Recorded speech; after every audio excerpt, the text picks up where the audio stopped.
नमस्कार, हिमाचल समय देख रहे हैं आप। आज हमारे साथ एक खास मेहमान मौजूद हैं, रमनीक अटल। सोलन शहर के हाउसिंग बोर्ड कॉलोनी में रहने वाली रमनीक ने पूरे हिमाचल प्रदेश में टॉप किया है। हिमाचल प्रदेश विश्वविद्यालय द्वारा आज वार्षिक परीक्षा परिणाम घोषित किए गए।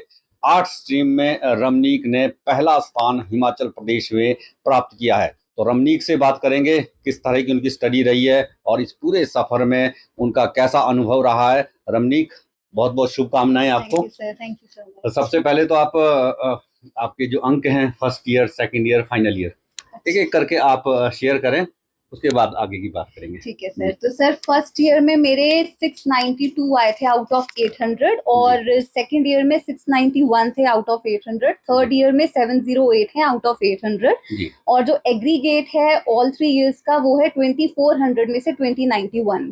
ओवरऑल आप पहले स्थान पर आए हैं। रमनीक, आमतौर पर आर्ट्स का जो स्ट्रीम है काफी मुश्किल रहता है, बड़े लंबे लंबे लेंथी क्वेश्चन होते हैं और इसमें टॉप करना सबसे चैलेंजिंग रहता है। तो कैसे आप स्टडी करते थे, क्या आपका तरीका था? क्योंकि बहुत से बच्चे ऐसे हैं जो रट्टा सिस्टम लगा कर रखते हैं और बड़ी मुश्किल से पास मार्क ही ले पाते हैं आर्ट्स में, लेकिन आपने टॉप किया है, क्या कहेंगे? सर जैसे कि बात है, चाहे आर्ट स्ट्रीम हो चाहे कोई और भी स्ट्रीम हो, यहाँ पे बेसिक ये है कि आप डीप अंडरस्टैंडिंग लें। मतलब आपने अगर कोई भी चीज पढ़ी है तो आप उसके साथ अपने आप को कनेक्ट अगर आप कर पाते हैं तो वो बहुत ज्यादा बेनिफिशियल होता है। मतलब सिर्फ आपके एग्जाम के लिए ही नहीं बल्कि आपके जीवन के लिए भी, क्योंकि आप फिर जो आपने सीखा आप उसको इम्प्लीमेंट कर पाते हैं। तो जैसे कि मेरे पास सब्जेक्ट से मेजर में ज्योग्राफी और माइनर में हिस्ट्री। तो अगर हम लोग बात करते हैं ज्योग्राफी की, तो उसमें फैक्चुअल नॉलेज के साथ साथ जो थियोरेटिकल नॉलेज है उसका एक कॉम्बिनेशन हमें देखने को मिलता है। तो उसमें आपको एक साइंटिफिक अंडरस्टैंडिंग बनाना जरूरी है। वही बात रही हिस्ट्री की या फिर और भी जो हमारे पास थियोरेटिकल सब्जेक्ट्स हैं, उसके अंदर आपको एक अंडरस्टैंडिंग चाहिए, आपको एक डीप नॉलेज चाहिए, आपको अपने आप को उसके साथ कनेक्ट करना पड़ेगा एंड फाइनली आप उसे इम्प्लीमेंट करते हैं। यानी रट्टा ना मारकर उसे समझे। जी, रट्टा ना मानकर आपको अंडरस्टैंडिंग में, मतलब अगर हो सके तो आप उसमें घुस जाओ और उसे फिर अपनी भाषा में अपने तरीके से उसे हाँ जी हाँ, फिर आप फाइनली उसको जो पेपर के अंदर जो आप उसे रिप्रोड्यूस करते हैं वो एट द एंड आपके शब्दावली के ऊपर ही होता है। बिल्कुल कॉपी पेस्ट नहीं होता। कॉपी पेस्ट नहीं होता। तो अब क्या करना चाहोगे? आप यूपीएससी की तैयारी कर रहे हो, आगे का क्या टारगेट? हाँ जी सर, अभी तो मैं एमएससी इन ज्योग्राफी परस्यू करूंगी और उसके पैरेलल में यूपीएससी की प्रिपरेशन। आपके इस सफर में सबसे ज्यादा हेल्पिंग हैंड कौन रहे हैं आपके? फैमिली, फ्रेंड या फिर टीचर? बेशक सर हेल्पिंग हैंड मेरे घर वालों से लेकर मेरे पेरेंट्स, मेरा भाई, टीचर्स, हमारे कॉलेज के प्रोफेसर निवेदिता पाठक, डॉक्टर नेकराम कश्यप जी, तो इनका बहुत ज्यादा सपोर्ट रहा है। इसके अलावा मेरे फ्रेंड्स हैं, उनका भी बहुत अच्छा सपोर्ट रहा है, तो मैं उनको भी थैंक यू करूंगी।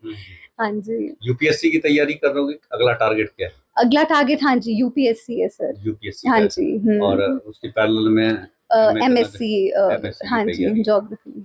और अगर हम स्टडी की बात करें, रोज कितने घंटे स्टडी आप करते थे और कितना आपको मुश्किल लगता था? कौन सा सब्जेक्ट ऐसा लगता था कि ये ज्यादा मुश्किल है, नहीं हो पाएगा, ऐसा लगता था?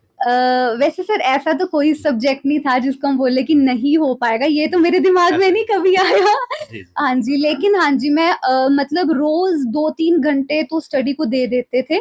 लेकिन अब जैसे हमारे कॉलेज में स्पेशली जो हमारा डिपार्टमेंट है ज्योग्राफी का, तो उसमें हम लोग जो थ्योरी पढ़ रहे थे उसको हम लोग कोई सेमिनार हो गया, कोई वेबिनार हो गया, तो उस प्रकार से ना हम उसको एक प्रैक्टिकल पिक्चर दे देते थे। तो उससे हम लोगों को कभी ये नहीं हुआ कि हम लोग उस चीज को रटें, हम लोग उसको प्रैक्टिकली समझ लेते थे, तो फाइनली हमें बहुत इजी हो जाता था कि हम पेपर में उसको रिप्रोड्यूस करें। जो बच्चे पढ़ रहे हैं, ग्रेजुएशन कर रहे हैं, आर्ट्स स्ट्रीम में कर रहे हैं, उनके लिए क्या कहना चाहोगे? कैसे टॉप कर सकते हैं? वैसे मेरे हिसाब से टॉप करना आपका लक्ष्य नहीं होना चाहिए, आपका लक्ष्य होना चाहिए कि आप नॉलेज गेन करें, क्योंकि मार्क्स वैसे आपको नहीं बताते हैं कि आप कैसे हैं कैसे नहीं है, एट द एंड बताती है आपकी नॉलेज। तो इसीलिए मैं ये कहना चाहूंगी, आप चाहे कोई भी स्ट्रीम से हो, आपका एम ये होना चाहिए कि आप नॉलेज गेन करें एंड फाइनली उसे इम्प्लीमेंट करें। अपनी रोजमर्रा की जीवन शैली में भी, और वैसे भी आप सोसाइटी को क्या दे रहे हैं तो वो उस नॉलेज से ही आएगा। तो आप नॉलेज की तरफ ज्यादा जाएं और मार्क्स की तरफ वो तो खुद ही आ जाएंगे। जी बहुत बहुत धन्यवाद। तो रमनीक ने बड़ी महत्वपूर्ण और बहुत बड़ी बात कही है कि आप किसी भी विषय को अगर स्टडी कर रहे हैं उसे समझें, अंडरस्टैंड करें, रट्टा सिस्टम ना करें और फिर उसे अपनी भाषा में अपने तरीके से उसे जब आप अटेम्प्ट करेंगे एग्जाम में तो आप निश्चित रूप से टॉप करेंगे। और नंबर कोई मायने नहीं रखते, आप उसे समझें, आप नॉलेज अपना ज्ञान आप बढ़ाएं और ताकि उस ज्ञान को आप आगे उस सोसाइटी में दे सकें। पढ़ाई करने का एकमात्र उद्देश्य नौकरी करना ही नहीं होता है, एक सभ्य समाज में आप आगे क्या मैसेज, आगे क्या ज्ञान आप दे रहे हैं वो बड़ी बात है। तो रमनीक ये सब कहना चाहती थी और इनका एक कहना है कि वो अब आगे यूपीएससी इनका अगला टारगेट है, हालांकि पैरेलल में एमएससी भी करना चाहेंगे और मुझे लगता है रमनीक बहुत जल्द यूपीएससी भी क्रैक करेंगी। Thank you. तो इसी के साथ आपसे इजाजत लेंगे, बहुत जल्द फिर मुलाकात होगी, तब तक के लिए जय हिंद, नमस्कार।